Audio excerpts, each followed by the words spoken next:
श्री सद्गुरुदेव भगवान की जय। श्री सीताराम सरकार की जय। श्री राधा रमण लाल की जय। श्री गौरी शंकर महादेव की जय। सभी दर्शकों और भक्तों को कोटि कोटि प्रणाम। सबको प्रेम भरा जय जय श्री राधे, जय जय श्री सीताराम। सभी भक्तों से प्रार्थना है, कृपया आज का सत्संग बहुत ही महत्वपूर्ण है और बहुत ही ध्यान से आप सुनेंगे। जितने भी आपके जीवन में संशय बने हुए हैं, जितने भी दुख घेरे हुए, सभी का नाश होगा। बहुत ध्यान से आप सुने एक एक बात। देखिए, जब भी कोई साधक भजन करना चाहता है, अपने दुखों से छुटकारा चाहता है, तो उसे एक बात ध्यान देने की है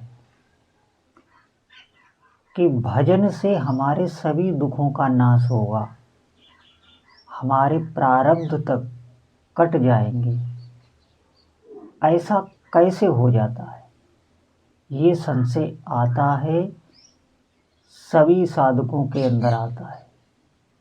जिनके भीतर ज़्यादा भगवत प्रेम है, विश्वास है, पूर्व जन्म का संस्कार है, उनके भीतर तो ये संशय नहीं आएगा, लेकिन प्रायः सबके भीतर ये आता है।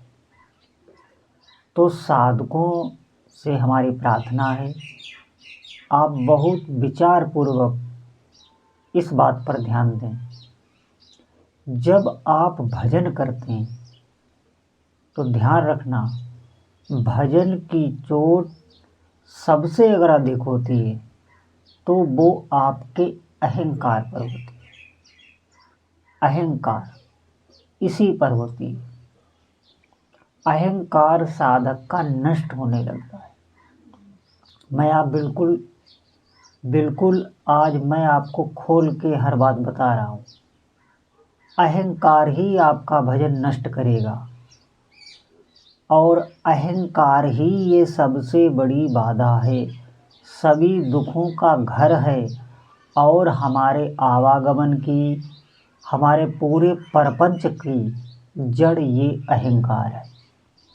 इसको भजन नष्ट करता है। नष्ट क्या करता है? ये प्रभु में समर्पित करा देता है इसी अहंकार को, क्योंकि नष्ट ये हो ही नहीं सकता। ये साक्षात भगवान ही होता है।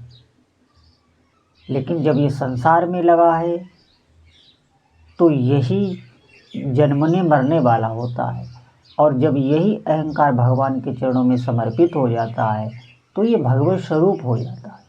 अब आप ध्यान रखना, अहंकार ही हमारे इस भौतिक जीवन में बाधा बना हुआ है। जैसे हम भजन करते हैं और बहुत लोगों का ये प्रश्न रहता है कि हम भजन करते हैं लेकिन प्रभु हमारी कुछ भी नहीं सुन रहे। तो आप ध्यान देना, अभी बीच में अहंकार आ रहा है, आप करते रहिए।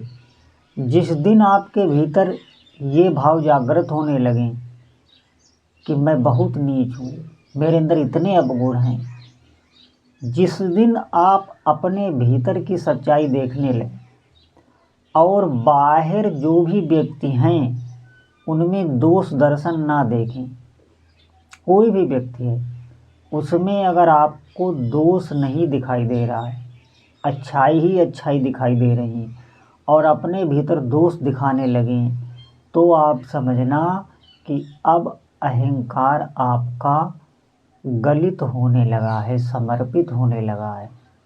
और जिस दिन ये ऐसा होने लगा, उसी दिन से इष्ट देव की कृपा उस भक्त को मिलने लगती, क्योंकि सब कुछ करने कराने वाले प्रभु ही हैं। बेईमानी तो हम कर रहे हैं, अपना मानकर, अपना समझकर।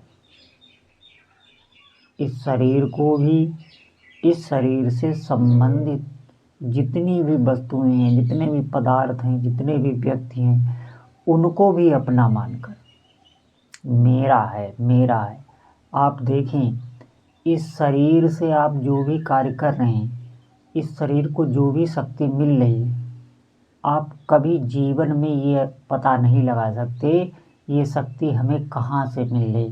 कोई भी वैज्ञानिक, कोई भी डॉक्टर ये पता ही नहीं लगा सकता कि ये शक्ति हमें कहाँ मिल रही। अगर आप कहीं भोजन से मिल रही तो बहुत संत जन ऐसे देखे गए हैं जो बिल्कुल भोजन नहीं लेते, बिल्कुल सोच मार लेते हैं, तो उनको कहाँ से मिल रही? भोजन से बिल्कुल नहीं मिल रही। आप समझें, प्राण जब भगवान में समर्पित हो जाते हैं, अहंकार जब प्रभु में समर्पित हो जाता है, तो बिना भोजन के भी साधक वैसे ही चलता रहता है। ध्यान देना, हमारे भीतर जितनी भी शक्ति है वो सिर्फ प्रभु की है। वही शरीर चला रहे होते हैं और वही पूरी शक्ति दिए हुए हैं, चाहे कोई मनुष्य हो, चाहे पशु हो, चाहे पक्षी हो। आप भोजन कर तो लेते हैं लेकिन आप पचाते नहीं। पचाना तो स्वतः हो रहा है, सांसें हमारी आ जा रही हैं, स्वतः आ जा रही हैं। शरीर पर हमारा कुछ भी अधिकार नहीं। अगर हमारे अंदर काम आता है तो आप देखना, हम उससे ग्रसित हो जाते हैं। क्रोध आता है तो हम उससे ग्रसित हो जाते हैं, लोभ आता है तो हम उससे ग्रसित हो जाते हैं। ये सब भागवतिक शक्तियाँ हैं, ये कोई मामूली शक्तियाँ नहीं। तो आप ध्यान देना, ये अहंकार ही, ये मैं, और इसी से आपको लगता है कि मैं कर रहा हूँ, मैं ये कर रहा हूँ, मेरा ये है। यही प्रभु में जिस दिन समर्पित होने लगता है तो फिर साधक रोता ही है, सिर्फ रोता है, रुदन उसका चालू हो जाता है और यहीं से उसका अहंकार गलित होता है और प्रभु कृपा करने लगते हैं। क्यों? जो सब कुछ कर रहे हैं, जो पूरी आपके शरीर से लेके आपके संसार में जो भी कार्य है, सब प्रभु की शक्ति के द्वारा ही हम कर पा रहे हैं। हम कुछ नहीं कर सकते, लेकिन ऐसा हम मान नहीं पाते, तो ये बेईमानी हुई ना प्रभु के साथ। तभी वो कृपा नहीं करते। और जिस दिन साधक का अहंकार गलित हो जाता है तो वो प्रभु में समर्पित हो जाता है। वो तो यही जानता है कि सब कुछ मेरे प्रभु ही कर रहे हैं, बगैर उनकी मर्जी के एक पत्ता भी नहीं हिलता। ऐसा उसका दृढ़ विश्वास हो जाता है। अभी ये बात हमारे सिर्फ कहने तक है, हमारा विश्वास भीतर से है नहीं, है इस शरीर में ही, इस संसार में ही। अभी सिर्फ वाणी का विषय। जिस दिन ये भीतर से दृढ़ विश्वास हो जाएगा, उसी दिन से प्रभु इष्ट देव अपने भक्त पर कृपा करने लगते हैं और फिर उसको हर जगह, चाहे जहाँ भी वो रहे, चाहे जंगल में रहे, चाहे घर में रहे, हर जगह अपने प्यारे की अनुभूति होने लगती है। ये सत्य बात है।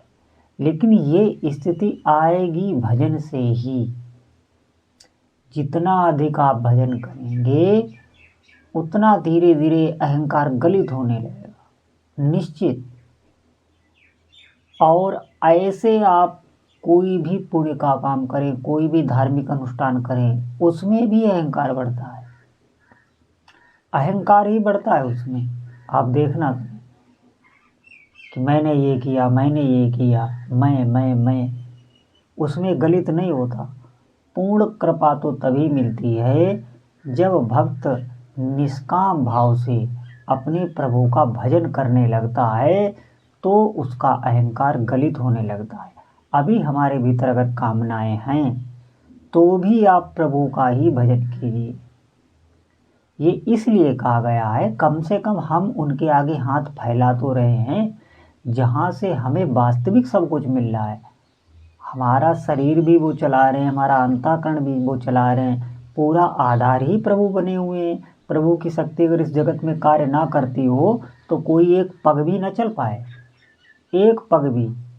और देखिए ना, वो जिसके शरीर से प्राणों को काल भगवान खींचते हैं तो कहाँ वो एक पग चल पाता है। तुरंत ही सब कहने लगते इसे ले जाओ, ले जाओ, इसे जल्दी ले जाओ, नहीं तो लाश महकने लगेगी, बदबू आने लगेगी। ये तो हमें ध्यान देना है हम सब प्रभु की शक्ति से ही कर रहे हैं।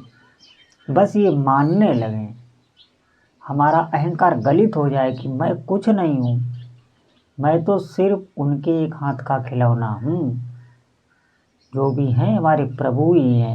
ये भीतर से अहंकार जब गलित होने लगता है तो उसी साधक के साथ प्रभु लीलाएं करने लगते हैं, फिर तरह तरह की लीलाएं करने लगते हैं। उस भक्त को वो प्रेम करने लगते हैं, वो जान जाते हैं कि इसके भीतर सच्चाई आ गई, यही सच्चाई कही गई है जीवन की, बाकी तो झूठ मूठ का ही जीवन है। हम शक्ति कहीं से ले रहे हैं, हमें कोई जिला रहा है, कोई सांसें दे रहा है और हम गर्व अपने आप पर कर रहे हैं। इसीलिए आप सच्चाई से भजन करो, आप देखेंगे थोड़े ही दिनों में आपके अंदर वो अलौकिक गुण आने लगते हैं जो एक बड़े बड़े सन्यासी, एक बड़े बड़े सिद्धों के भीतर आते हैं। आप सच्चाई से भजन करके तो देखें, फिर देखें आप इस जगत में वही अलौकिक शक्तियाँ, आप जहाँ भी हैं, जैसे भी हैं, जो भी कर रहे हैं, कहीं जाने की आवश्यकता नहीं। आप वहीं से भजन कीजिए, अखंड भजन कीजिए, खूब अभ्यास कीजिए भगवान नाम का। धीरे धीरे आपकी स्थिति बनने लगेगी। बोलो जय जय श्री सीताराम।